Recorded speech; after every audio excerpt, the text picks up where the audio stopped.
everybody, to Ignite Humanity Live. I'm your host, JB Owen, and I'm super excited to have you here because I want to share one thing and one thing that every day is a new day. And today is a new day for you, for us, and for all of the opportunities in front of us to ignite humanity. That's right.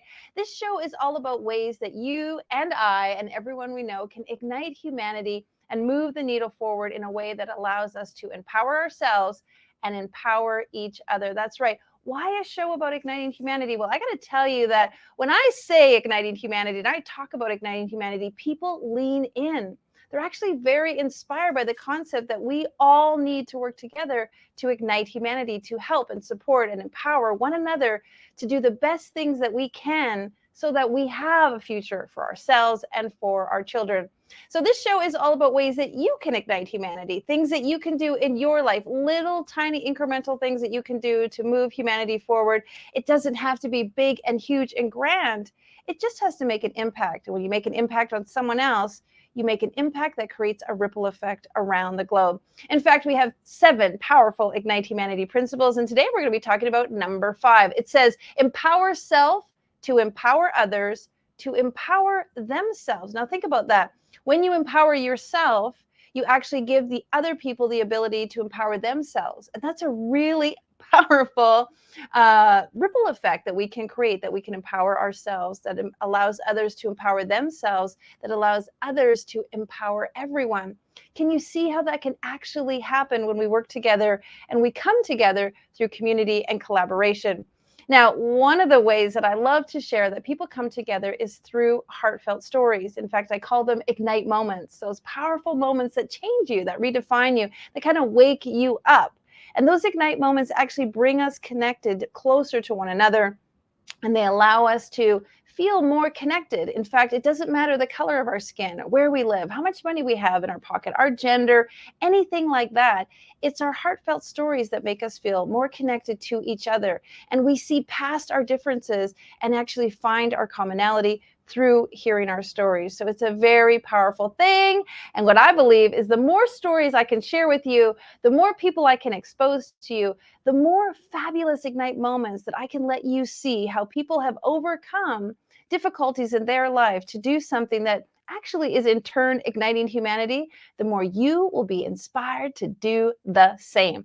So let's get right into it. We are on Wednesday. So Wednesday is all about inspiration. So today I'm going to give you some fabulous inspirational tips, some amazing things that you can do to inspire you, and follow principle number 5. Inspire yourselves to inspire others so that they will inspire themselves and again create that ripple effect. Now we have a fabulous guest with us today. Amazing. Our guest is a good friend of mine. We were just talking before the show. We've known each other going on 7 years, and we met each other on a bus in Costa Rica going to an event. We actually sat beside each other. We didn't know each other. And as we were sitting there and just chatting, guess what? We started to share our heartfelt stories, why we were there, what inspired us, what made us come to that event. And as I was looking over, talking to her in the bus, the window was going by and the trees were going by and the rocks were going by. And I started to feel a little bit of car sickness. And of course I said, you know what? I think I need to stop talking. I don't feel well. And she reached in her bag and took out some food and shared it with me. And I ate. I felt better. She gave me some water. And that all happened because we started to share our true and authentic stories. I didn't sit down and pretend to be somebody. She didn't sit there and pretend to be somebody else. We didn't separate ourselves and not talk. We actually connected, and here we are 7 years later, very, very good friends. She's an incredible individual, and I'm very blessed to welcome her to the show. Ladies and gentlemen, Miss Judy Winslow. Come on in, girl. How are you, gorgeous? Welcome, welcome. Hello, beautiful. Thank you for having me. Yeah, remember that story? Hey, I was like, oh, I'm starting to not feel so good. It's so funny. I was like, really? What? Yeah. But you know what was neat is we kind of let all the guard down when we first met each other. We were just super authentic. We were both traveling. We were in a new country. We were super enthusiastic. And what I love about first meeting you is the authenticity and the realness that you showed. You are a master brandologist, and we'll get into that. But let's just start with that importance of authenticity. Will you share a little bit about that? Oh my goodness. This is so big for me. It's actually one of the reasons that I stopped coloring my hair, because I really feel so strongly that we live in a time and in a society that wants us to be something we're not, that encourages us to like pretend. And not that there's anything wrong with that. This isn't coming from a place of judgment, but I'm so curious as I've stepped into my third phase, whatever you want to call this. I'm so curious about what's under all the things. You know, what happens when we really do embrace all of us and not just the mask or that appearance. Like, I just find it very fascinating, and it's a big part of your brand. So Yeah, it kind of does weave into absolutely. all the things. And we're going to talk about branding, of course. I'm just also love that you pointed out that around the globe, many of us in every corner of the world, we're starting to feel like, we have to be a certain way. I was just in India, and it was interesting because when I went to India, I really wanted to embrace the culture. I started wearing the clothes that were indicative of there. I was wearing the hat and the shawl, and I was trying to look very like someone who lived in India. I went to this really beautiful hotel, and there was a lot of local people there who were dressed in American style. Like, they were wearing polos and t-shirts and leather pants. And I was like, wow, that's so fascinating. I'm trying to look Indian. They're trying to look more North American. Where is the authenticity, and where is the message that is so important to us as individuals to give to each other? You, again, and I'm sorry, master at brandology. I didn't talk about that. Why don't we give people a little underline of that, and then you can answer my question so it all is relevant. Well, it really does all weave. Thank you. It really does all weave together, because part of my story is that I was the kid that didn't fit in, and it was torture, and I wanted to die, literally. I mean, and I tried, and I prayed, and it was my primary focus. And it wasn't until I had started working that I was sitting in a meeting and realized, oh my gosh, like, this is the value that I never figured that out, because I now teach people the value of not fitting in and why it is so important to embrace who you be, because we are here, each of us, on some, we don't know what mission until we do. And how do we uncover that if we're so busy and focused on being something we're not? So it's really about taking all of us and weaving that into our life story, our life path, our life purpose, so that we can express through our business, which I believe is our biggest opportunity as adults for full self-expression. So how do we do that? Yeah, well, go back to that moment then where you didn't feel like you fit in, or you didn't feel like you were part of the community. And you and I have talked about that a lot, the massive need as humans to be seen and be heard and belong. And when we don't feel that way, there's that disconnect that we have within ourselves and with others. Would you agree? Yes. And it's interesting because I mentor some younger people from ages sort of 25 to 40. And a few of them have reached out to me, oddly enough, in the last week. I don't know what's in the ethers exactly. And they're all really struggling. And the conversation was, how do we lean into that discomfort so that we can come out on the other side? So much of what we're up to as humans is resisting where we're being led and not noticing the signs. Mm.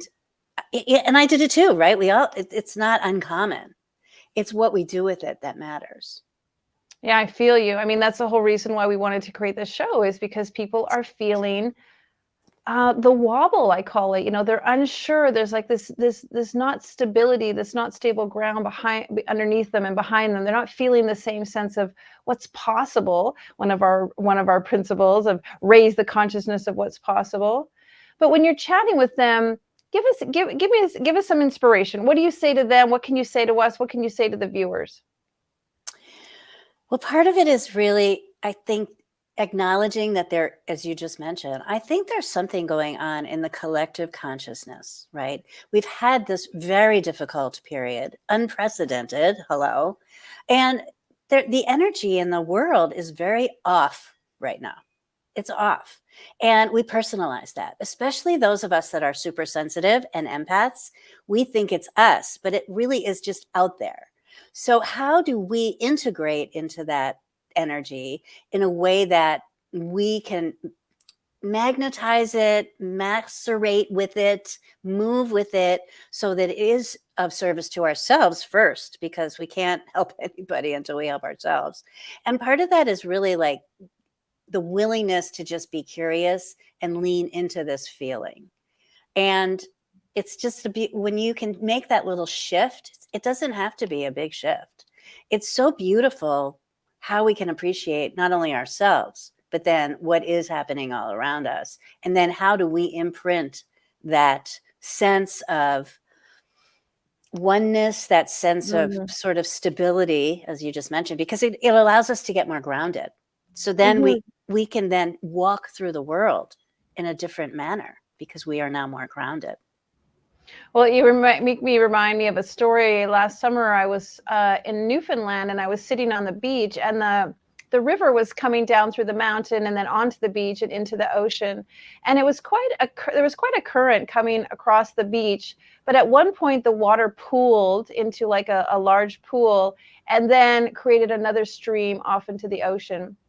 And I noticed that the current was very strong and the water was really moving, but where it pooled, it looked like nothing was happening. It was just sort of stagnant. But then on the other side of the pool, you could see the water running again quite ferociously into the ocean.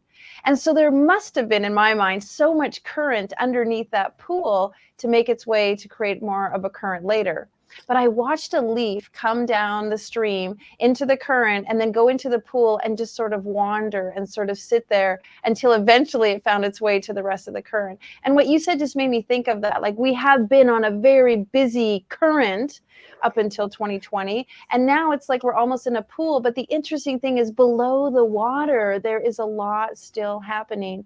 And as we move on to our next current, the big question is, what are we going to do? What is that trajectory going to look like? And how are we going to ignite humanity?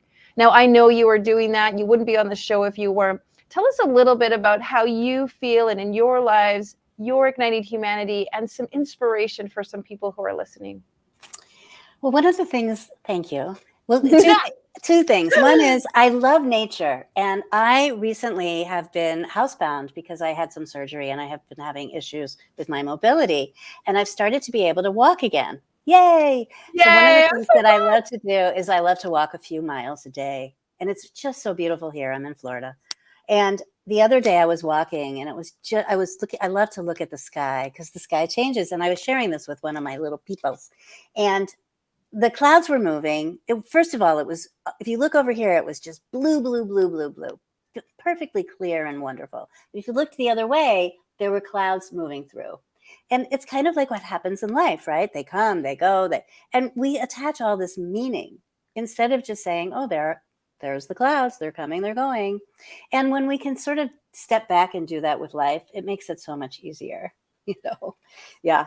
So the other part of that you and I were talking about before we started recording is that I'm on a bit of a mission these days, because my area of focus, if you will, is really around brand leadership. And I believe that we are living in a societal time where we're finally realizing that we've been a bit lied to, betrayed, if you will. That each of us actually has the capacity and is born a leader. But just like Sir Ken Robinson speaks to our creativity being taught out of us as young people, I believe the same thing is happening with leadership. So part of it is around, how do we reclaim who we be as leaders?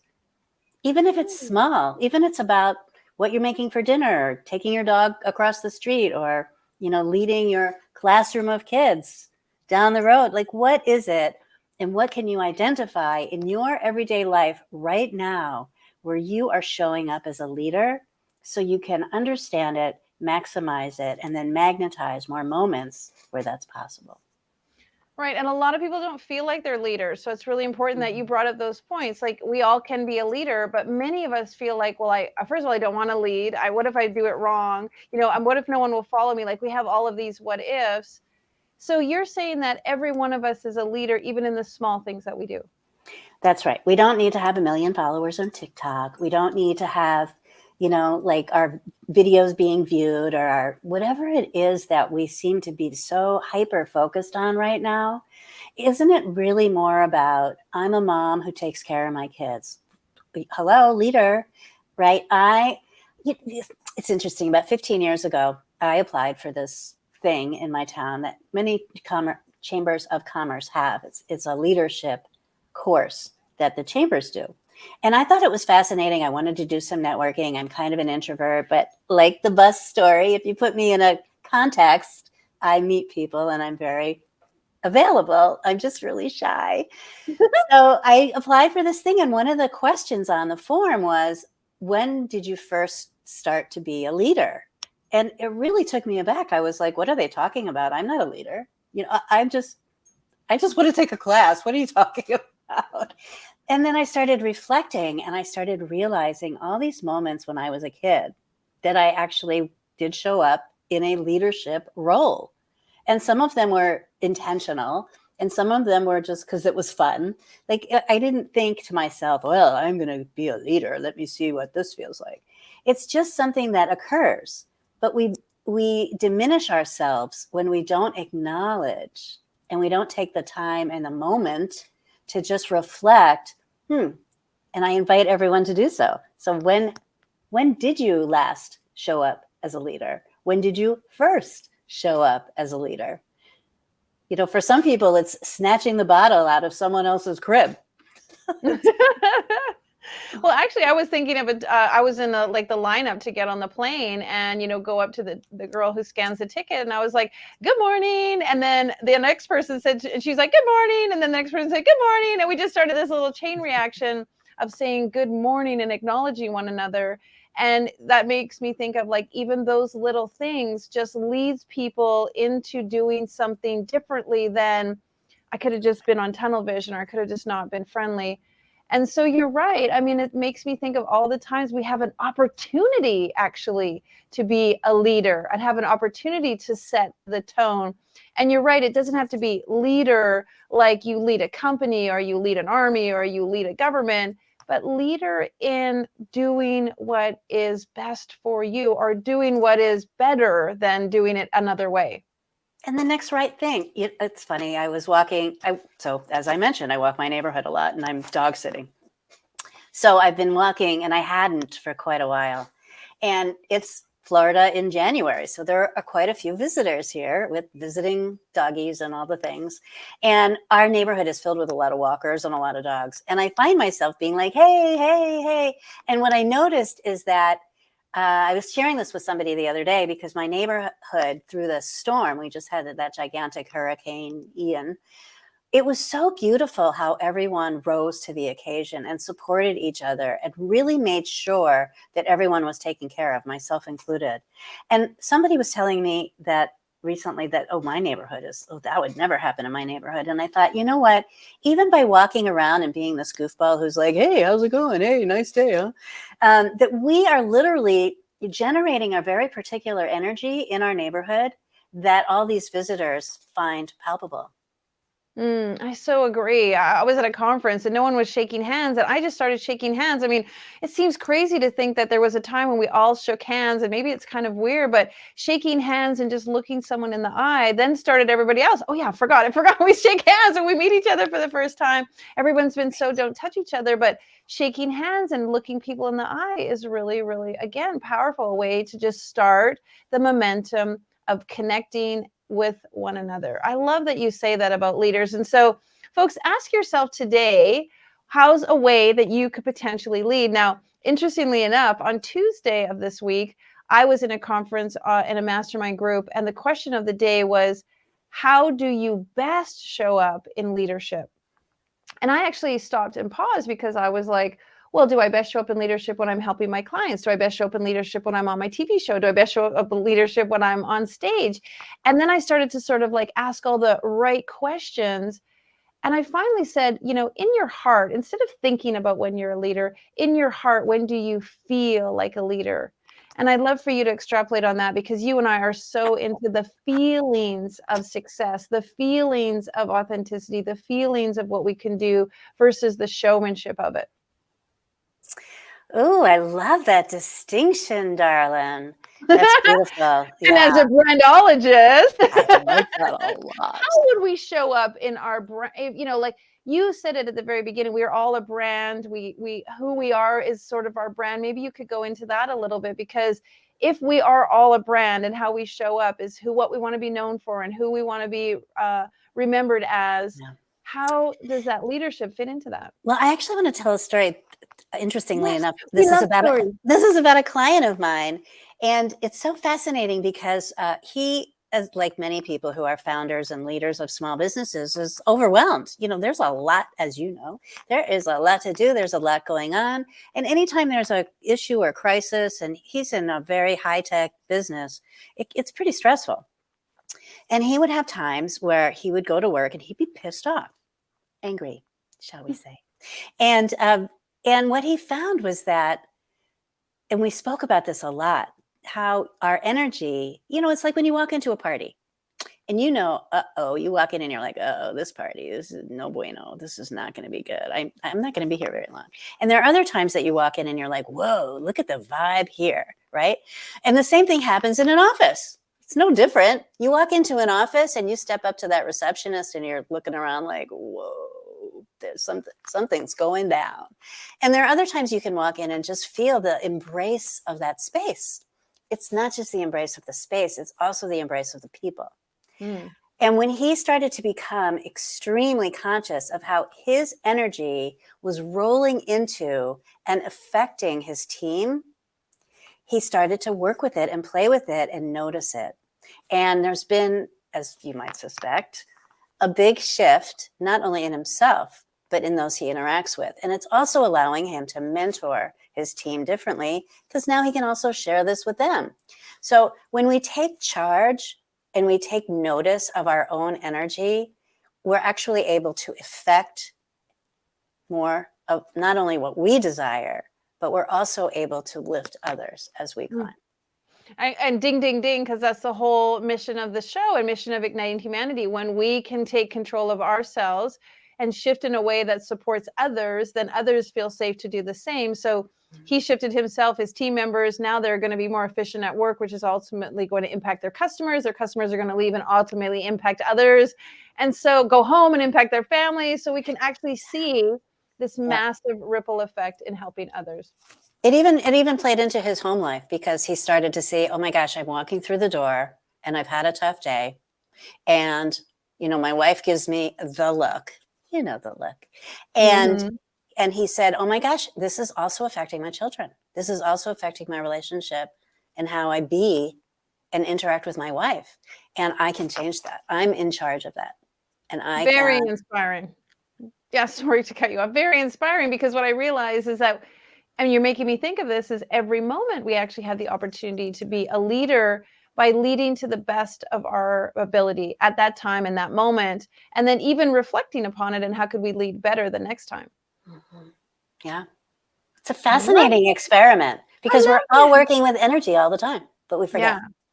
And leadership energy has a high vibration. Leadership energy, and I would like to lead this conversation in a way that benefits us both. I would like to lead this relationship in a way that empowers each of us. I would like to lead my children in a way that they feel supported. Like, actually, when you really think about leadership with the verb of lead, that actually really makes us feel like we have the power. We're not powerless.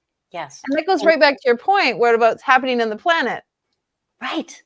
Like if we each did that, even just an incremental, like this much more than we're doing it right now, that much, maybe that much, maybe that much. I mean, just if you stretch into that, it's kind of staggering how powerful it could really be. Right. And it makes me think of, like, a ship leaving New York can change 1 degree and end up in Morocco versus ending up in England by 1 degree, because 1 degree incrementally over a long period of time has like a massive difference to it. And so if you're right, just this little bit could make like a huge impactful difference. Correct. All right. Leave us with some inspiring last words. Well, I think that's really a wonderful exercise. I'm a big Jack Canfield person, and I'm a trainer and all the things with him. And he has an exercise that speaks to this. If you were to increase something in your life that you desire and move towards that and change 1 to 5%. Make a course correction of 1 to 5%. Think of the impact that would have. Fantastic. And we haven't really been bragging about you, but you're pretty phenomenal yourself. Tell people what they could do if they would like to know more about you and how they can find you. Well, you can check out my website at unforgettableBrands.com, because I believe that we are all here to be unforgettable, that we all want to be seen and heard and appreciated and express ourselves freely. And that is the definition of an unforgettable brand. So if you are a founder or a business owner, I would love to chat with you. And if you are somebody who I work, as you know, I founded TEDxSarasota, and I work with TEDx speakers and wannabes. And yeah, it's really about how do you become your best self? That's my mission in life, is encouraging, empowering, and assisting others in that path. Yes, beautiful. We love it. All right, well, check out Judy at unforgettableBrands.com. I love having you here. You and I know we could talk so much about all kinds of different ways, but you truly have inspired us. And thank you so much for being on the show. Big hugs to you. Thank you. Great to be here. You got it.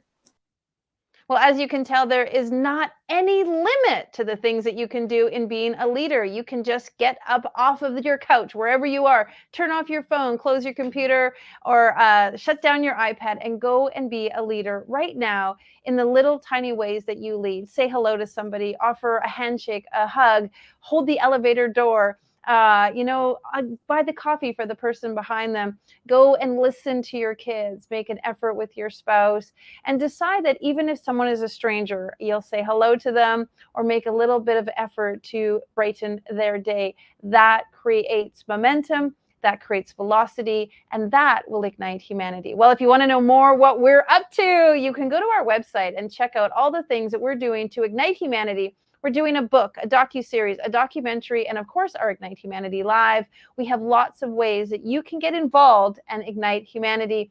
Additionally, if you would like to support our charity, we are building schools around the globe to ignite literacy. And you can go to our ignitehumanity.life/donate and share a little bit of funds with our school initiative. $1, just $1 buys a brick to help build our school. And we all know that we have $1 to spare.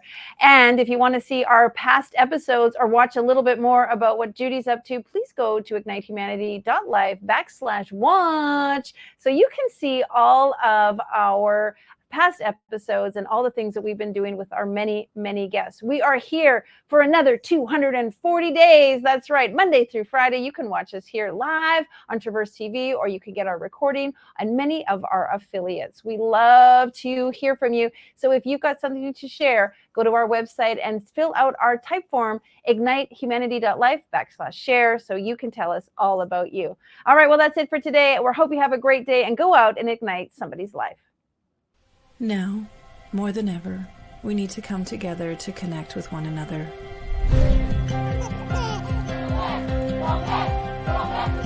We need to feel the truth in who we are and let go of everything that's happened in the past. We need to empower every person on the planet and awaken hearts, enliven souls, come together, laugh, play, rejoice, connect, create, and love.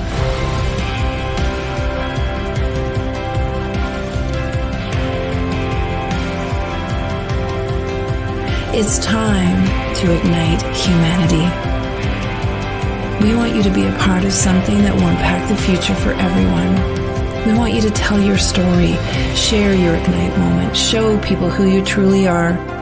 Be a part of igniting humanity and making a difference in the world and all of our futures.